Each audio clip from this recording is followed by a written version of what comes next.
Olá! Hoje a gente vai mergulhar numa região que é quase um espelho do Brasil, o norte de Minas. O que vamos ver aqui é, na verdade, a síntese de uma longa jornada e um chamado bem urgente para a gente pensar num novo futuro. Essa frase, ela captura um sentimento de esgotamento coletivo que talvez soe familiar para muita gente. Mas lá no norte de Minas, isso se manifesta de um jeito muito particular, muito agudo. É aquela sensação de lutar uma batalha todo santo dia, não importa se é no chão da fábrica têxtil ou lá no campo, e ao mesmo tempo sentir que tem umas forças invisíveis moldando o nosso destino. É esse sentimento que é o nosso ponto de partida para entender tanto a crise quanto a oportunidade da região. Por décadas, o norte de Minas viveu sob uma grande narrativa, a do progresso industrial. Uma promessa de desenvolvimento que chegou sim, mas com um custo altíssimo. Um preço que foi pago pela terra, pela água e, claro, pelas pessoas. E o conflito central da região se resume a isso aqui, ó. De um lado, você tem a promessa da industrialização, do polo têxtil, dos incentivos fiscais gigantescos, e do outro, a realidade dura do campo. Veredas que secaram por causa da monocultura do eucalipto, a água que virou uma ferramenta política distribuída por caminhão-pipa, e um conhecimento tradicional valiosíssimo que é a semente crioula, que simplesmente não entra nesse modelo de mercado. E quando a gente olha para os dados do combate à seca, a lógica por trás do sistema fica escancarada. Pensa só. 83% dos investimentos vão para ações paliativas, como o caminhão-pipa. Só um band-aid. Apenas 17% vão para soluções que resolvem o problema na raiz. O ponto aqui é que o modelo atual trata o sintoma, e não a causa, e isso só mantém um ciclo de dependência. Mas sabe, no meio desse cenário todo, uma virada começa a se desenhar. Enquanto um fluxo de vida essencial, o grande rio, está enfraquecendo, uma nova fonte de energia, que vem de cima, surge como uma alternativa democrática e abundante. O dado é mais que alarmante.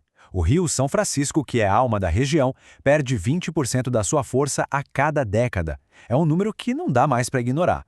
A fonte de vida que sempre esteve lá está secando. E é aqui que a perspectiva muda. A perda do rio é sim uma tragédia, mas ela força um novo olhar. Um olhar para o recurso mais democrático e abundante que a região tem, o sol. Ele não tem dono, ele brilha para todo mundo e ele representa uma nova moeda, uma moeda de liberdade e de soberania. Essa mudança de olhar ganhou um nome, a Virada Copernicana do Sertão, a partir de uma série documental. E essa série não quis só ficar relatando a dor, não. O objetivo dela foi bem mais longe. Foi desenhar um protocolo, um método para a mudança. E o conceito central desse protocolo é a tal da soberania cognitiva. O que é isso? É a capacidade de uma comunidade inteira entender as histórias que são contadas sobre ela e, a partir daí, escolher ativamente as narrativas que vão definir o seu próprio futuro. É, no fundo, recuperar o controle que foi perdido para o cansaço e para os algoritmos. E para conseguir essa soberania, duas ferramentas são propostas. Primeiro, o RIS, que é o Relatório de Impacto Sistêmico. Ele serve para quê? Para mostrar os custos que ficam escondidos nesse modelo de desenvolvimento. E segundo, a PCR, a Política do Cuidado Radical, que é um princípio que vira o jogo. A saúde das pessoas e do ecossistema precisa vir sempre em primeiro lugar. Simples assim. Então, com esse novo jeito de entender as coisas e com essas ferramentas, o caminho não é mais ficar esperando por salvadores da pátria. O chamado agora é para uma ação coletiva, para criar o que estão chamando de algoritmo do comum, um algoritmo programado pela própria comunidade. E essa programação exige uma aliança que, sinceramente, nunca se viu antes. É a universidade com seu conhecimento formal, dando as mãos aos raizeiros e seu saber ancestral. É o operário exausto da indústria, o agricultor geraizeiro que protege a terra e o jovem que está ali, conectado, entendendo o mundo digital. É todo mundo trabalhando junto. E o que significa programar esse algoritmo na prática? Significa, por exemplo, usar tecnologia de um jeito inteligente, com sensores de baixo custo, para monitorar a saúde dos nossos rios. Significa criar modelos de economia que sejam justos, como cooperativas de energia solar, onde o sol literalmente paga a conta de luz da comunidade. E, claro, significa resgatar a sabedoria ancestral, usando sementes crioulas para hackear o deserto verde criado pela monocultura. Essa analogia é simplesmente perfeita.